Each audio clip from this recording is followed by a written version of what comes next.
All right, all right, all right. So excited to be here and inviting a dear friend and someone who has coached me personally with Robert Castillo. I love these conversations and very, very excited to welcome you to our webinar series tonight. As people are loading in, I'm just going to share a little bit of your background and a little bit of what I'm hoping our conversation can frame around tonight. But for those of you guys, I see you guys are kind of all loading in right now. Remember that this is an open conversation. If you are in this conversation right now, don't feel shy to get in that chat and ask questions. You have an incredible resource here in Robert. So, if you have questions, I'll be watching that chat. So feel free to jump right in to this conversation. Robert actually is a certified mental performance coach. And for anyone who is a part of Target 100, we all know that this thing is mental. And getting some insight from Robert, who has he's honestly been doing this for over 15 years, works in the elite military, honestly, with service members, but then with people in the MLB, the NBA, the MLS. You coach coaches, you coach collegiate athletes, business executives, and you bring a lot of knowledge to the table in research-based mental performance. But what's most important here is that he also has a master's degree in counseling psychology with an emphasis in sports psychology. So just briefly, I met Robert through a dear friend, and we took a call together, and you had that background up when this call started, and it just took me back because I always believe in signs. I'm very much a gut oriented person. And when I saw those three words behind you, Robert, it just struck me because we talk so much about curiosity specifically at Target 100. So I'm excited to have you here tonight and talk about, the performance mindset and the attitude and how to tap into those three words behind you: curiosity, accuracy, and clarity. So excited to have you here. Thank you for having me. I'm excited to be here. Yeah, and have this conversation and share whatever insights that I have that could help anybody that's on the call or in the future as they're listening to it in the future.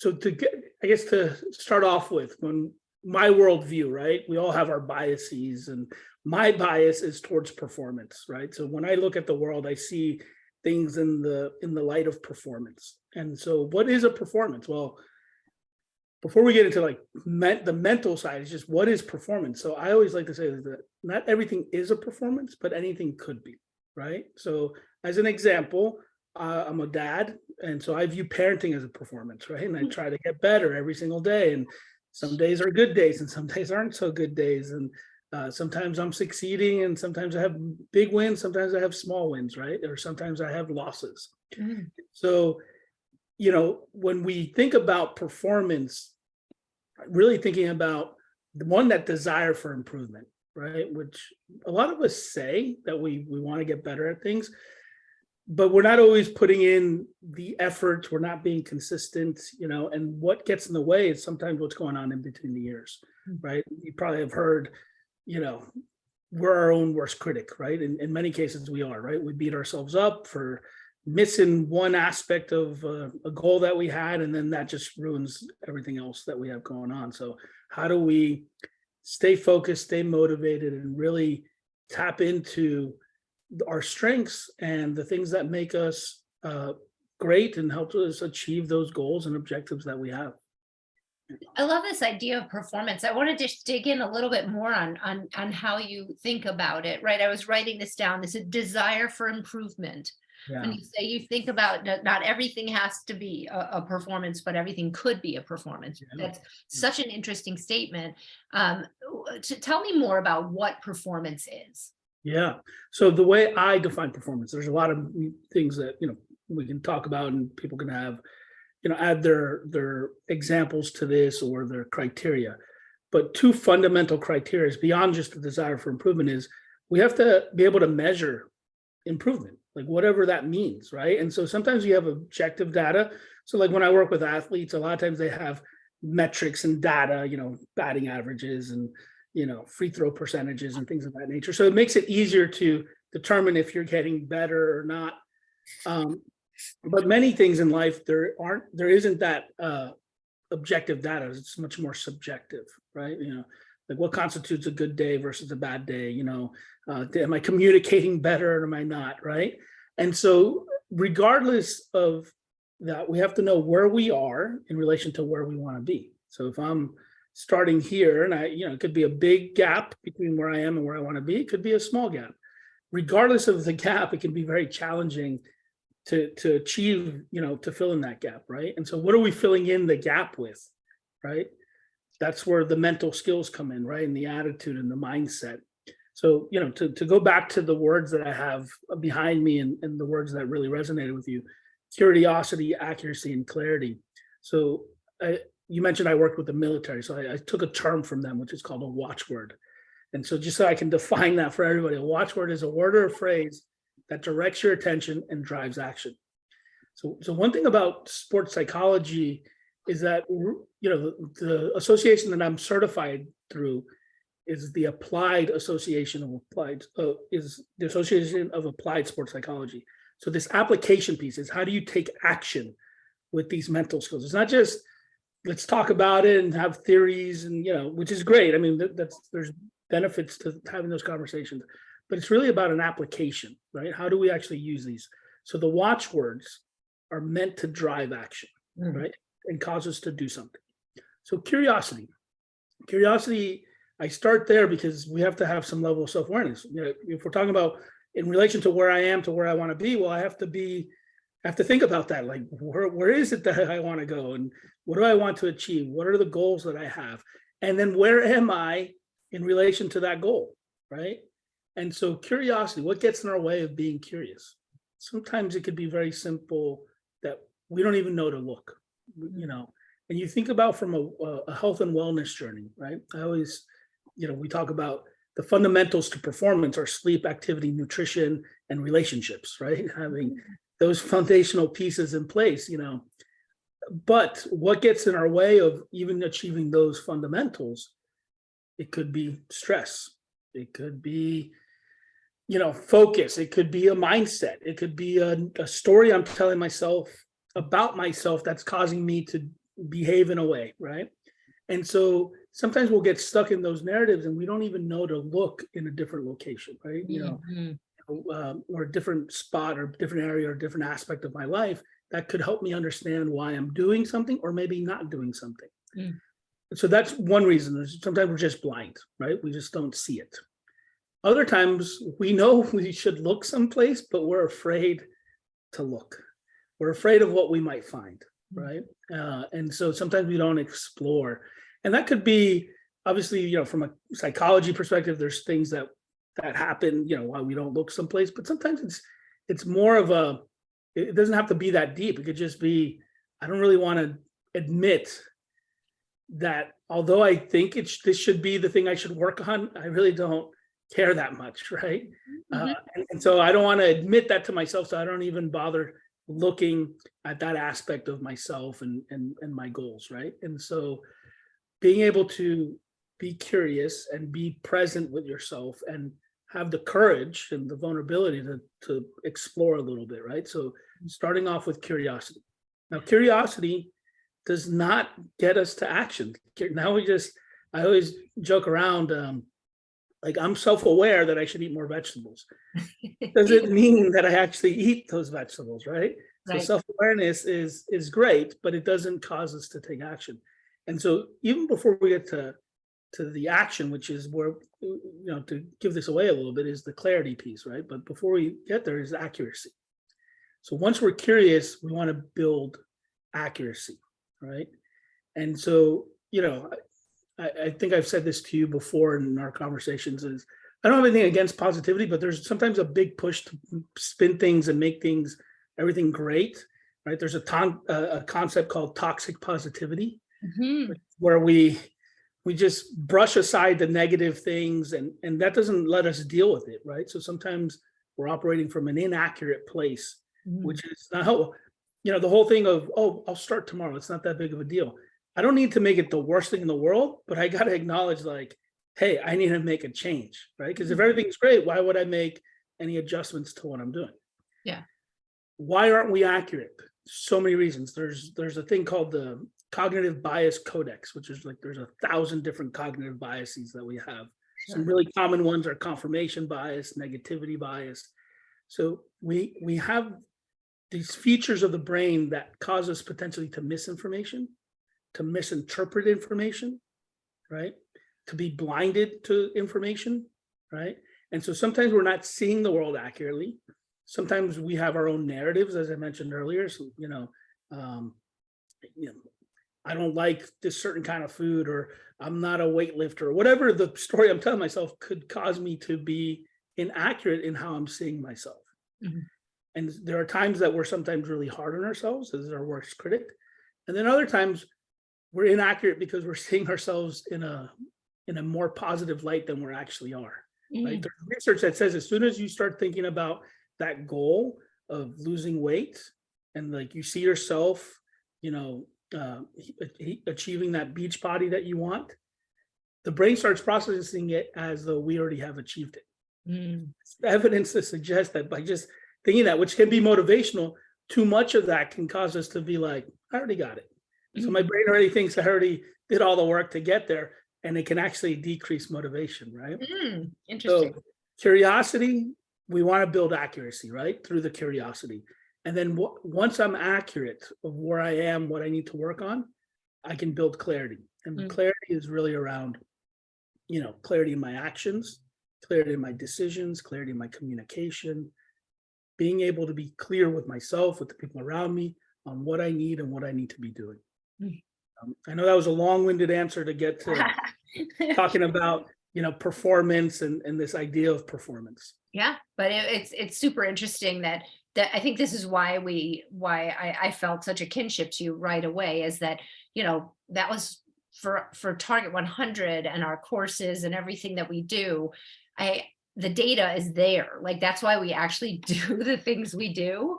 That's why we measure, that's why we have the tools, because, so often what I saw happening for people in weight loss was they had no objective data to say, wow, like I'm thinking of my people in the foundation course right now who are just getting this sleep pillar, and they're all tracking their sleep this week, and they're becoming aware and getting curious and becoming more accurate around that sleep pillar and gaining clarity around some of the behaviors that they want to change, right? They're getting very clear in that pillar. So this was really helpful. But I feel like, the piece that you said about where we are versus where we want to be as well. The data always informs that. And that's why I think I'm so passionate about people doing our worksheets and, becoming self-aware. I mean, you're speaking my language right now, especially for my next level course takers who are, learning all about moving from, unaware to to aware to self-aware, that movement is all so important right now. So I think it's fascinating that the action piece that you were talking about as well is getting people to that place. And I want to emphasize something though, that I think reinforces what you're saying, is that work is hard. Yes. Very challenging. Like sometimes the workout, the making a recipe, maybe not easy for some, maybe it is easy for some, but the thinking about why I'm doing something, what I want to really achieve, how far away am I, can be mentally and emotionally taxing. Yes. Right. And sometimes as soon as we start thinking about it, we're like, I don't have the energy, the bandwidth to think about it. Right. And so having like worksheets or prompts can make it easier to go through that process, because it allows us to not have to do, I don't now need to think about the question before I answer it. At least I have the question, and then I can just put some mental energy into answering it. Yeah. Well, and I think that's why I wanted you to be here with me so much. It's just like the mental energy that this thing takes, but the bill of goods that people were sold by the diet industry in general is that I am going to hand you this like magical plan and you're just going to follow it. And you don't need to do any of those words behind you. You don't need to do any of this thinking thing. And so what people have done repetitively is go through this very surface process that never allowed them to actually look deeply at what those actual behavior patterns or thought patterns or limiting beliefs or whatever those blind spots are. So they find themselves in a repetitive cycle. And I'm trying to always awaken people to the beauty of this work, but it is hard work. I'm glad you brought that up. This isn't like I have people say to me all the time, Liz, I really struggle with sitting down and doing a worksheet about myself. And I'm Yep. like, I get it, girl. Like, I get it, you know? Tough, Yeah. yeah. I mean, because we are our worst critic, we beat ourselves up, and so sometimes we don't like the answers we're going to give ourselves. And even, by the way, I've worked with elite athletes who are also beating themselves up that they didn't eat the right thing or sleep enough or whatever it is their thing that they're trying to work on. So many of us have that inner dialogue that to a point it can be very helpful, right? Like that self-critique is going to help us get better. We're going to learn what we need to do, what we didn't do right this time.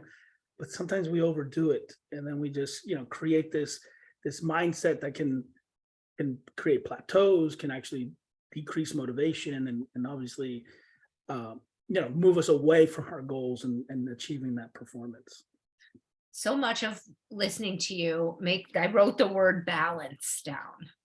Right. So much of it is about achieving a balance, right? Like, as you said, like we talk a lot in the class about it's the mean guy or the mean girl that shows up in your brain. And it's just like constantly, I'd say, I've got it. I'm always very like, I want to be open and say like every celebrity I've ever worked with and they all have it too. Like no matter what level you go to, it's just a part of how the brain is built.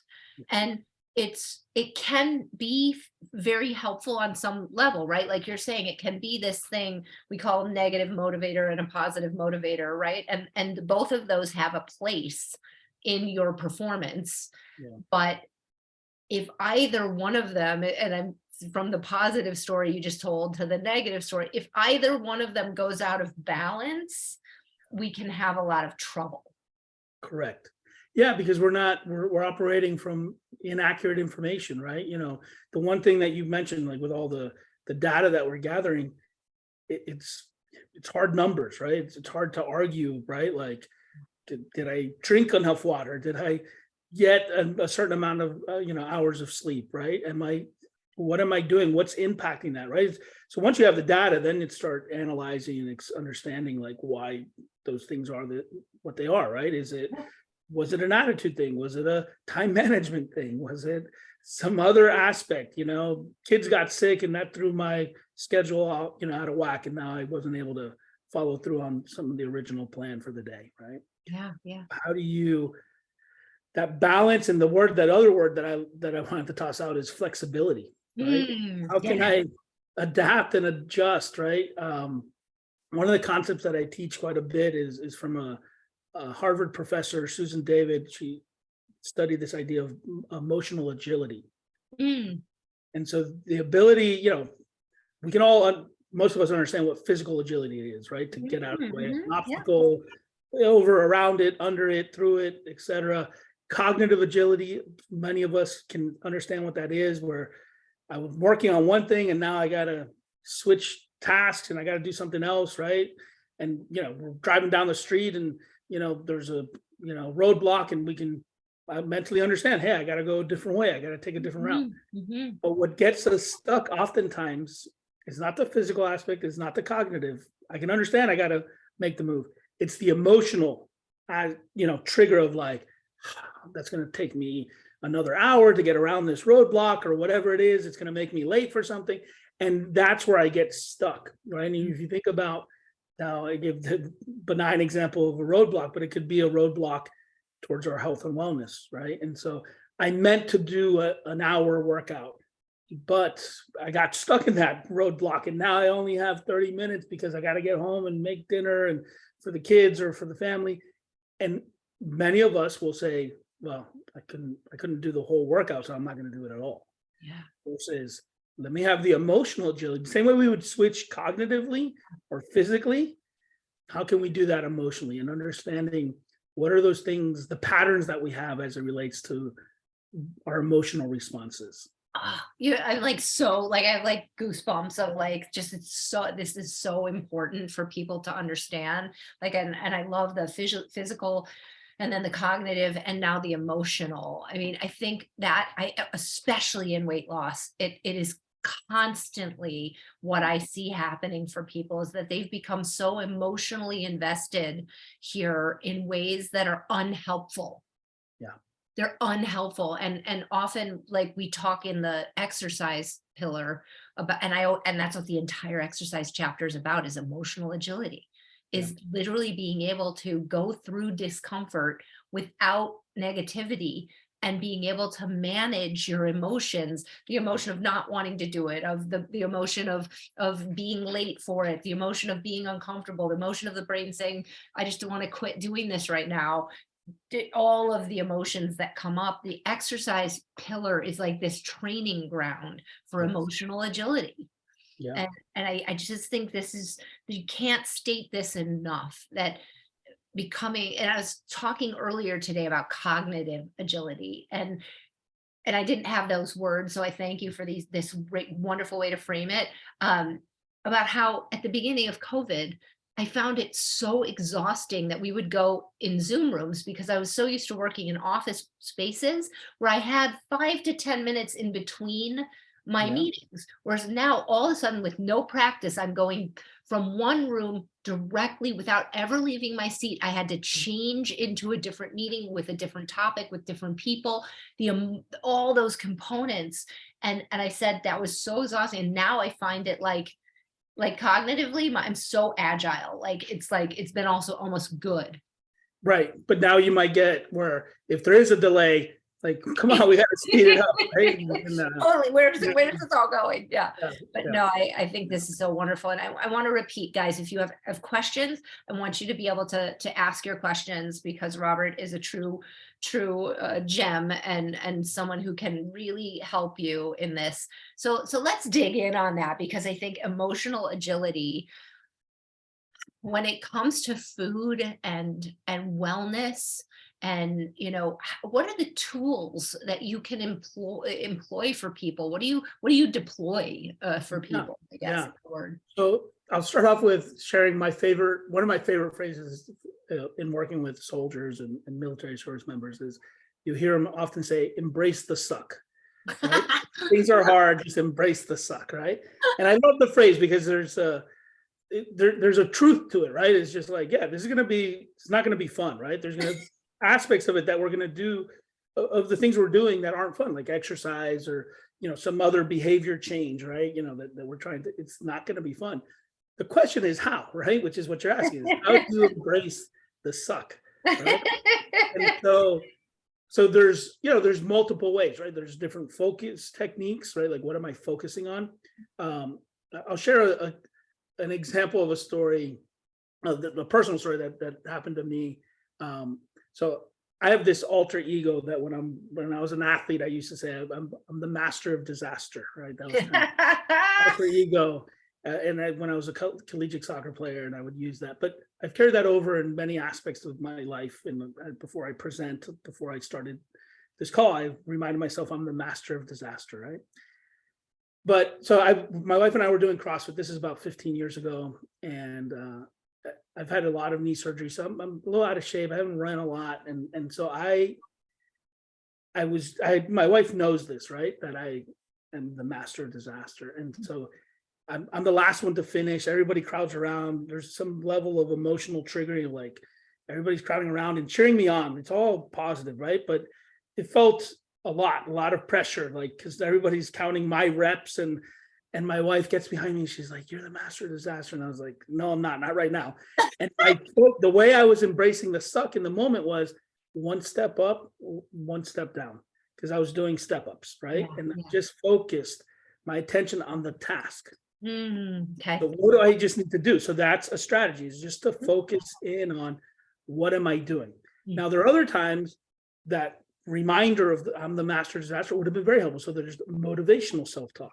Yeah. Okay. What I just described was instructional self-talk, which is one foot in front of the other, right? One step at a time, right? Do it now, and all those kinds of things are going to help you take action in the moment. And there are other times where we're maybe beating ourselves up, where we're down, something happened, and maybe it's a stress unrelated to what we're trying to do in the moment, and I need a pick me up. And that's where having, it doesn't have to be an alter ego, it could just be something that I can do it, I got this, I'm strong enough, I'm whatever the strengths that you want to remind yourself of. It could be prayer, right? It could just be a mini prayer, like, hey, I can do this, right? Kind of mentality. So those are two strategies: motivational self-talk or instructional self-talk. Right? Okay. I love that. Yeah. So, and I do enjoy this idea of the alter ego. I've had many of my folks that go through this, like, really, embrace that as well. That they feel like taking that on, just having that little bit of an alter ego when their belief system is not, you know, of that level of, oh, I'm the master of disaster. I've had so many people with these hilarious alter egos, kind of just in those situations, going to a party, wondering if they're going to make it out of there without the birthday cake or whatever it is. And they're like, no, I'm She-Ra, like master of the universe, and I can do this. It is a skill. So let me give you some of the research behind this. So there's a study done with kids, right? And they put them in a room, and there was this lockbox with a bunch of keys around it. And by the way, none of the keys worked. So it's an impossible puzzle that they were trying to solve. And so they have the kids just play, and then, and trying to unlock it. And then they timed how long before they gave up.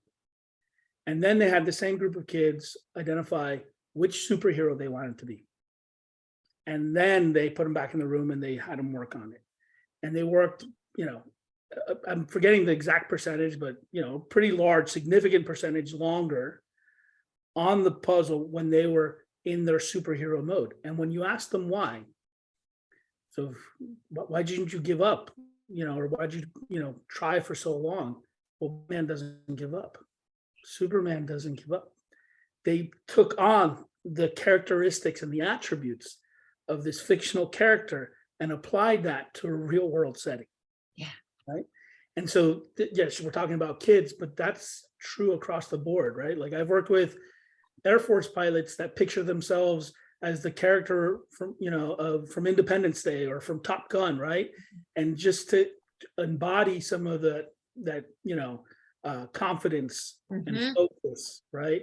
And determination to help them, right? And so whatever works, right?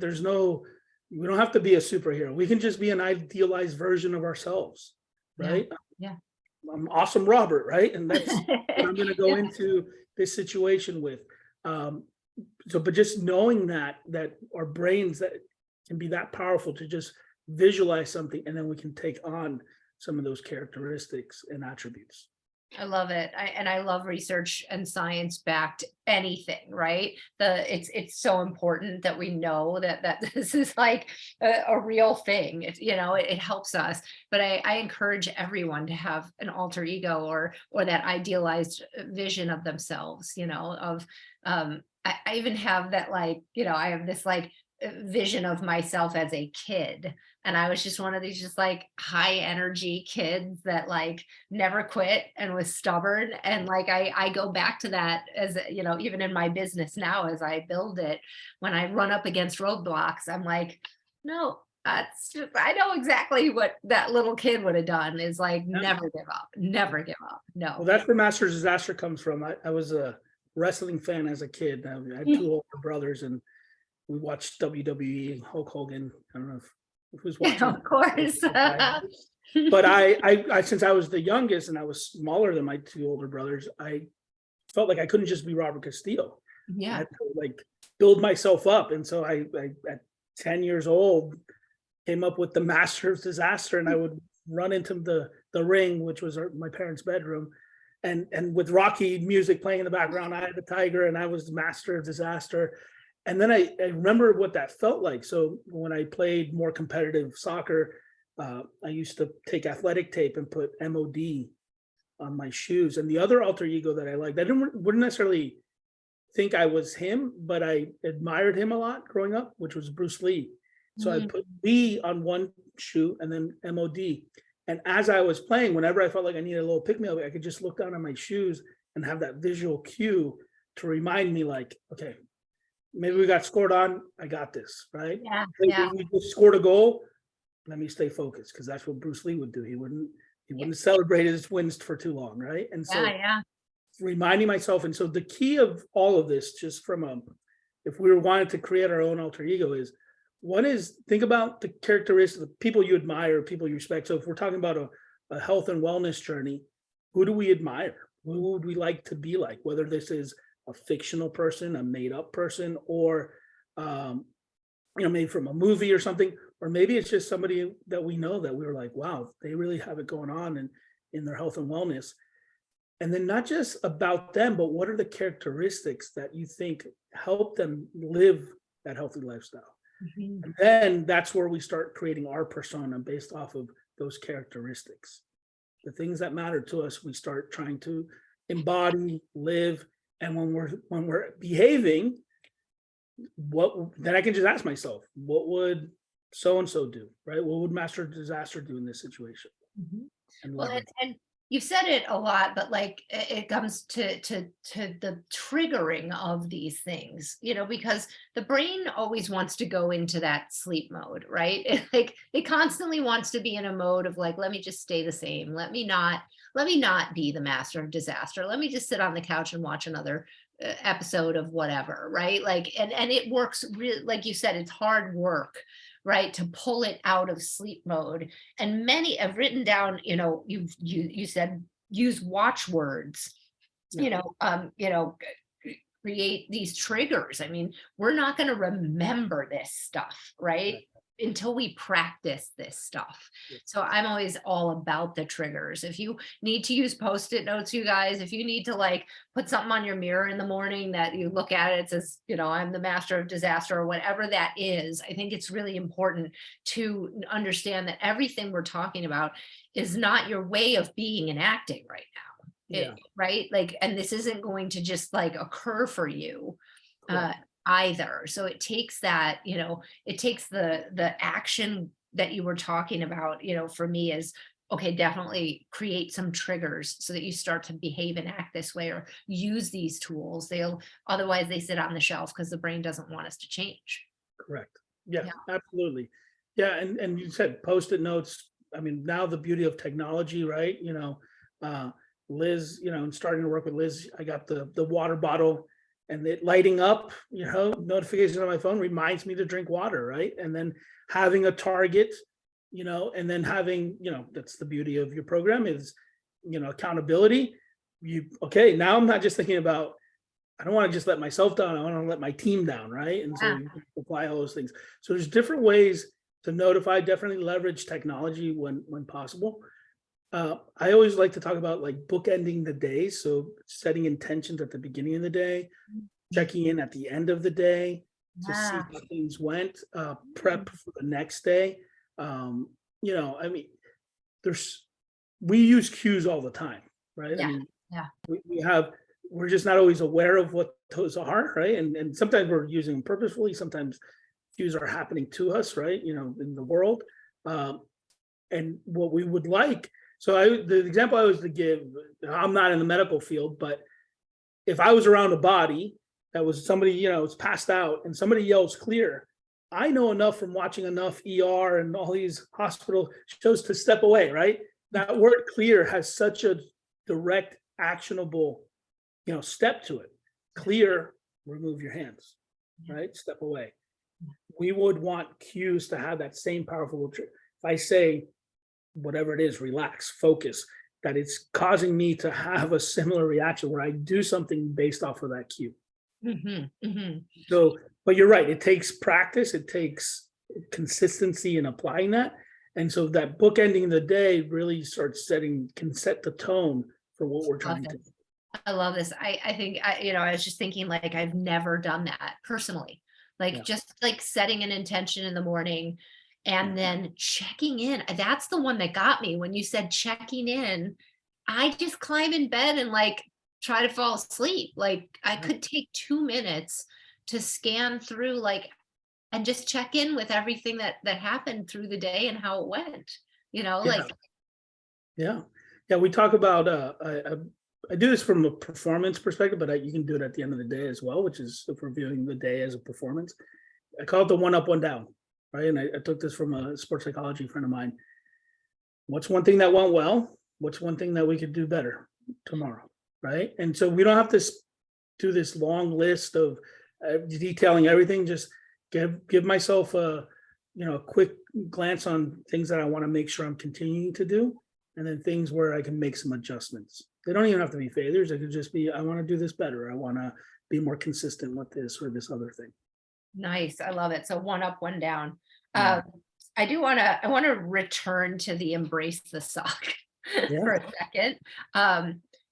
Again, because I think when we're talking about behavior modification is what we're talking about. We're talking about modifying the way that you behave, and triggering action and all of it. And it sucks. Like, there are moments of it that really do suck. And thinking through, I've been modifying my behavior over years now around alcohol, around wine, like, and just thinking through, like, how when I was modifying that and finding balance with that, or food, either one of them, but the food one fell into place, and then the Chardonnay one, became something that was like reared its ugly head.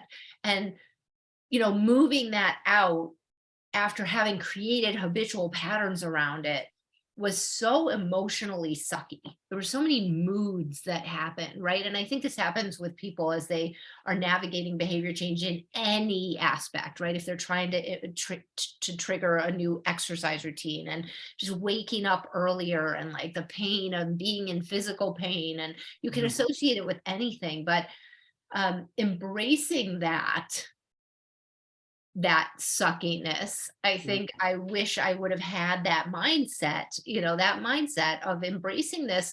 This is a part of it. And I write so much about that, about the suckiness of it, that no one else is talking about in the behavior modification sphere, is that there's a very uncomfortable area as you change, and learning how to navigate the suck and the sucky parts, and know that you're, again, coming back to the awareness. Okay, yes, this is happening. And then even being able to identify that, oh, great, this is happening. That means that I am making a change, right? Like, embracing that. That's a sign of that you are making the change, that it does stink, right? It's uncomfortable, and I don't know how I feel about it, even though I'm deciding to do this, right? There's some discomfort to it, for sure. So let me define emotional agility with the definition according to Great. So it's having any number of troubling thoughts or emotions and still acting in a way that aligns with your values. So having any number of troubling thoughts or emotions and still acting in a way that aligns with your values, right? That's what emotional agility is. I can experience all these thoughts or emotions that would be quote unquote negative, right? And even though those things are happening and I'm experiencing them, I'm still going to behave in a way that still moves me in the direction that I want to go. Right? So one of the words that you use that the word is simple, right? But it has a lot of power to it, which is accepting. Accepting that it's part of the process, right? Accepting that it's that discomfort. I always like to think about the actual exercise pillar, right? Which is, what are you doing to your muscles when you're working out? You're actually tearing them, right? You're ripping them apart. Yeah. Ripping them apart. And you have to go through that process to experience strength gains, right? And if you don't go through that process, you're not going to get stronger, right? And so that's such an easy thing for us to understand physically. Great metaphor. But it's true for everything else, right? That, when you, and one of the first things that I learned in grad school, one of my professor said to us, he asked us this question: does sport build character or character disorders, right? And it depends. It depends on who your coach is, who you have around you, right? But sport, the reason that we like having our kids play sports is because they teach us to learn how to lose, to bounce back from failure, to persist, to be consistent, right? And yes, they're learning a sport that might have some benefit in their life, but in general, you're learning those life skills of how to deal with suckiness, right? To get benched, to get subbed out in the most critical time, to lose, right? And so if we think about it from that perspective, building these characteristics and these attributes and building character and discipline, right? And those kinds of things, we can apply that to these other areas of our lives, right? So that's where when I say not everything is a performance, but anything could be, is we're trying to take some of these concepts and apply it to, in this case, maybe a weight loss journey, maybe just a health and wellness journey of there are days it's going to suck. And sometimes I have to have the discipline, the wherewithal, the mindset to be able to keep pushing, even though I know it's not going to, it's not always going to be fun, right? That's where the positivity stuff, I have nothing against positivity, but sometimes not everything's going to be positive. Sometimes things are going to be painful and uncomfortable, and not that we need them to be, but they It's can just part of life. It's part of life, right? And so if we're too worried about that, now we get into like concepts of like mindset, right? Like fix and growth mindset of like, if I'm avoiding challenges, well, that's a fixed mindset. I don't want to deal with that, so I'm going to avoid it. That's going to hurt. It's going to be painful.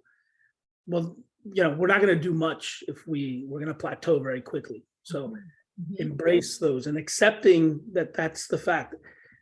In the literature, like when you look at the aspect of emotional agility, and they talk about what are the steps, which I'll talk about here in a second. One of them is just accepting that this is going to happen. You're going to have negative thoughts and emotions. One of the steps within going from a fixed mindset to a growth mindset is to accept that you have this mindset and that you can do something about it, right? Accepting it sounds like a very simple thing to do, but if we can have that as a mindset or a mantra to ourselves of, okay, I'm going to accept that this is what it is, and I'm going to keep pushing myself forward. Yeah. Yeah. Can you say that emotional agility statement again? What is the definition? The definition is having any number of troubling thoughts or emotions and still managing to act in a way that aligns with your values. Yeah. And it's funny, just because I've worked with thousands of people in the weight loss sphere, I do think that people have put it into a space in their own minds that is separate than anything else in their life, right? That it's not, and it is exactly the same. That's why I wanted to talk to you and like have you here, is because it is the same as being a parent. It is the same as working your job. It is the same as being a friend. It is the same as, trying to do anything in your life. But somehow we cordon it off over here and say like, this is just this little thing that I'm doing over here. It's a massive growth, performance, mindset, attitude.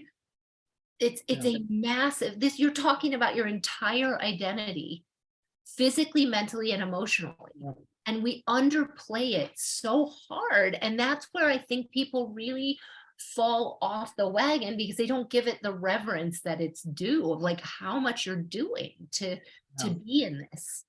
Yeah, it's not exactly, but it reminds me of a story. I worked with when I was working out doing the CrossFit, and I would do some sports psychology sessions, and there was a mom. She's probably in her early 50s, and she did a 6-inch box jump, which is jumped up. But it was a big deal for her. She hadn't worked out for a long time, and she broke down in tears. It was a big accomplishment, and and everybody was praising her. And after things had died down, I was just talking to her and I asked her, like, I'm curious, like what was the emotion, from, and she's like, just feel like I let myself go. There was some pride, but there was a lot of, just beating herself up, right? Of like, I let myself go. Can't believe I let this happen. And then she starts just talking about that she had a daughter who was dealing with cancer, and that she had spent the last 6 years, in and out of chemo sessions with her daughter, and just managing the 3 other kids and taking care of the house. And I was like, time out. Like, what you've accomplished is amazing. If you can just transfer what you did on those sucky days, right? At at the hospital, and just apply that to a workout, you have this made, right? Because if you can deal with that, you can deal with a missed workout, with not eating the meal that you intended to from the get-go, or succumbing to the chocolate cake, right? Because it's not, as it's not about the one time that something happens. It's, can I get back on track if something goes wrong? And people have so many life skills and strategies that if I could just get them to apply it to whatever that goal is, and in this case, health and wellness, I think people would be amazed that they already have all the skills that I teach, right? They have them. And then, yeah, that's it, is like bringing them over here and also freeing them. I mean, I guess it's the diet industry and the diet mentality that has made them a lot of things working against us. Yeah. totally. But the thing I tell people all the time is like, for diet mentality, it's like someone else has told you what to do in this area for so long. Just like, hey, I'm going to tell you because you don't have the insight knowledge. You can't possibly do this. You're going to have to follow this thing. And there's no input from you because you're bad, right? You're insufficient here. And I'm trying to always tell people, like, that's the opposite of that. Like, if you bring that skill, and everyone that I've ever worked with is this incredible human with all of these skills who have done such big challenges, but they're not bringing the skills here.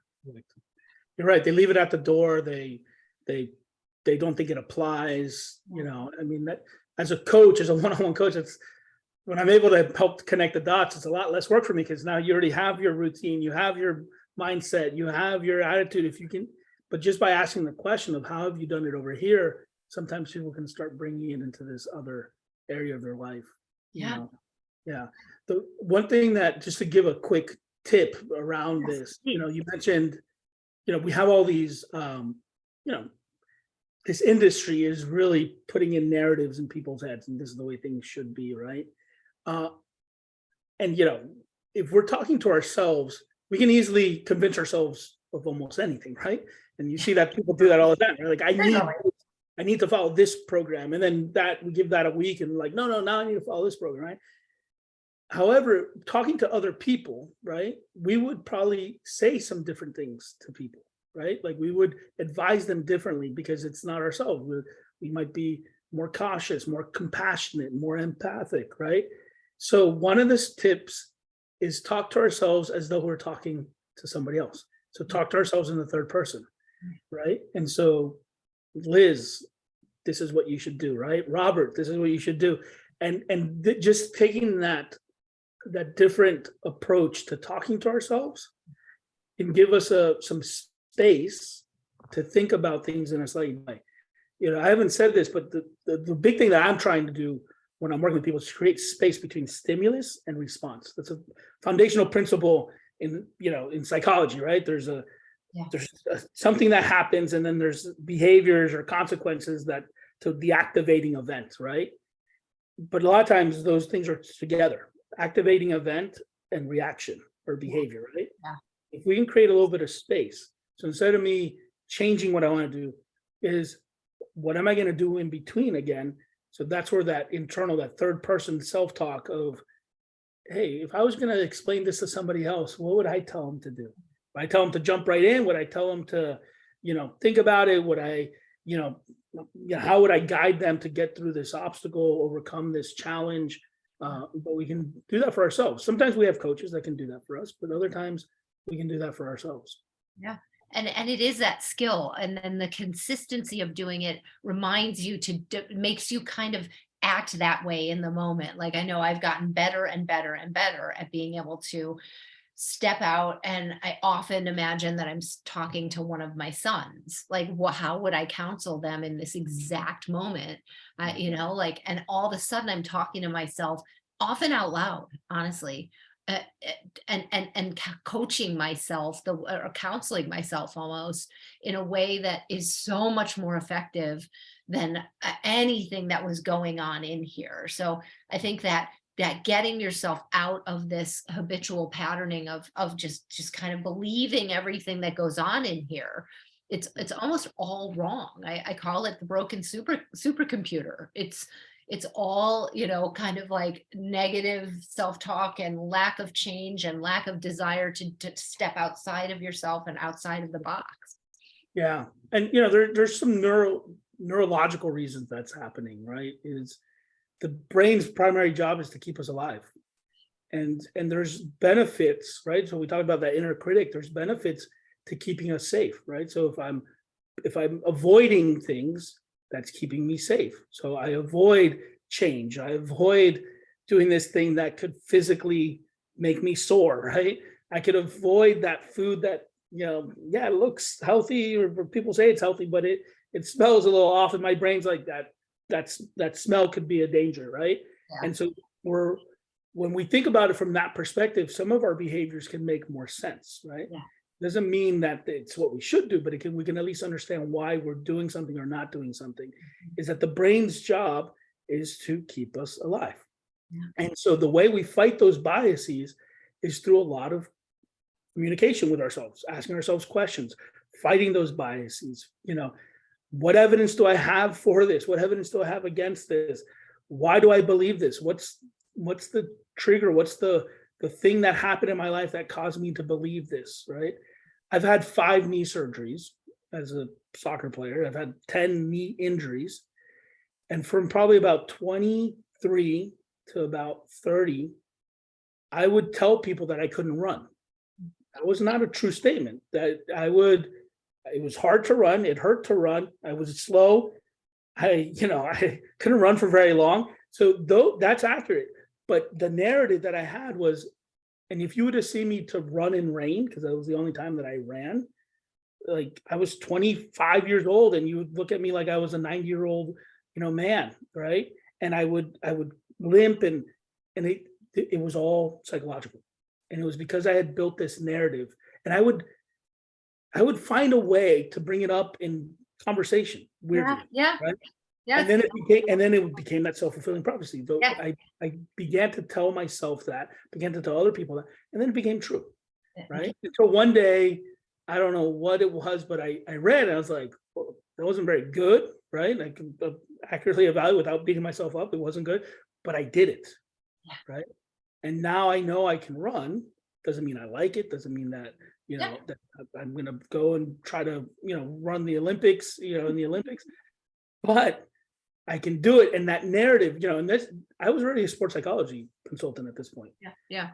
I knew this stuff, but the narrative was so ingrained that I had to bring myself out. Yeah. Well, and I wrote down as you were speaking, like, question everything that the brain sends your way. Question everything about, like, where did it come from? And I also wrote down, have fun. Like, Yeah. I mean, that's it. It's like, have fun with this. Like, I think we do get very serious when it comes to like self-awareness and self-reflection, and we want to make it dark and like something's wrong with me and I don't do everything right. Like I'm like, isn't this interesting? This Yes. is fascinating. And I can change any single thing that I want to with the right, and you've given us so many things to hold on to, right? Understanding where we are versus where we want to be, staying accurate and being curious and looking for clarity. I think just staying in the brain game of all of this as a game, Yeah. also, like, and refusing. I also think, not to be positive Polly, but like that, I just sometimes I wonder what the purpose of feeling that anything is bad or that anything is uncomfortable, right? Like we want to address discomfort as being bad. It's just discomfort, Yeah. neither good nor bad. It Yeah. simply is. So Susan David, my favorite quote of hers, like she's got so many, emotional agility, is emotions are data, not directives, Mm, right? So we should use emotional responses as another set of information to help us understand our world. yeah. But doesn't mean we need to make any decisions based off of those things. We could, if we analyze it and say, hey, you know what, I should do something about this, right? I'm afraid. Well, let me think about, okay, let me get myself out of this situation, right? I'm happy. What do I want to do then? Well, let me do more of this so I get more of that, right? So, just using emotions as just another piece of information to help us understand ourselves, right? And I think, to your point, one of the reasons that I think I've had success outside of sport and the military when you use the term performance is that performance has an element of fun, right? Even though we know that performance requires work and to get good at something, if you think about the elites of any field, you know that they put a lot of hard work in there, right? But because we're viewing it as a performance and it's this challenge, this self-challenge in many cases, it can have an element of engagement, if not joy or contentment, but if not, could be very well full on happiness, right? And so whatever you fall on that spectrum, just like I just like the challenge, right? And I just get enjoyment out of that, or I'm straight up happy. The other piece though that I want to emphasize is that we think of, I'm using these sports terms and using a lot of examples from the sport world. The beauty is that we don't have an end game. There's no stoppage, like where it's going to end. So if I mess up now, there is no first quarter, second quarter. I just get to make a mulligan and I get to try again and keep going, right? And I don't have to worry about, there is no trophy at the end of this. Right. It's a continuous journey that I can enjoy that process. I know, again, that sounds cliche, right? Enjoy the journey, but there is a lot of truth to that. Yeah. And if we can, from my worldview, apply that performance language to it, it can be helpful in keeping us moving forward. Well, and I love that as our sort of our final thought of like, that is so much of what we try to embed here is that like taking care of yourself, like there's no end game there. Like there's no like buzzer where you're done. But this industry, yet again, if you've been in it and been really inundated from for many years, it's a marketing tactic. And now you explain the psychology to us, but like feeling like, oh, okay, all I have to do is that for 10 weeks and I'll have that, right? Like it's like, okay, it's very transactional. It's got an end point, and that makes us again feel safe. I don't have to like do anything for any long period of time. It's just going to be right here on the surface, and then I'll be done with this thing forever. I can free myself of the discomfort and the thought processes and the trying new things, and I can just finally, it's like they're promising freedom, but do you really want what they're promising? Like, I don't want to stop taking care of myself. I don't want to stop, right? So but it's become a way that the industry grabs money, to be honest. Yeah. And some of the idols that we have, if you think about professional athletes that worked in those fields, and what they're doing is not for health and wellness.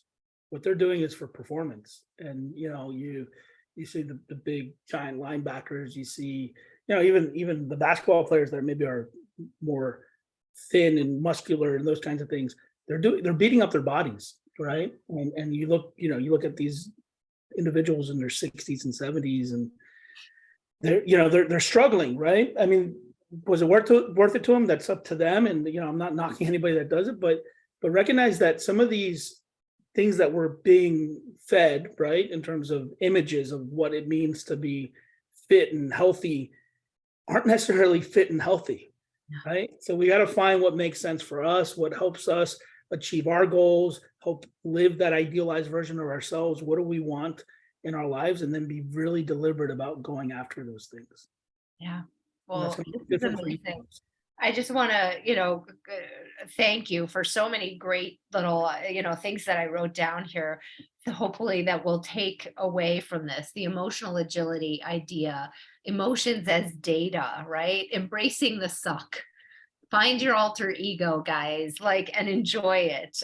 Set your intention in the morning and then check in at night before you go to bed. I mean, these are such really lovely takeaways for us.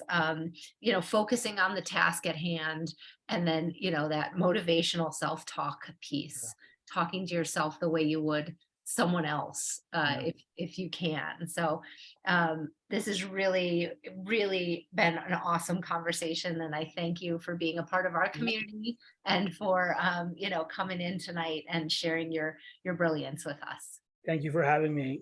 I enjoyed it quite a bit. Me too. Well, we will have you back for sure. Sounds good. Good. Thank you. Thank you guys for being here tonight. And I'll see you out there in the world of Target 100. All right. Good Bye. night. Bye.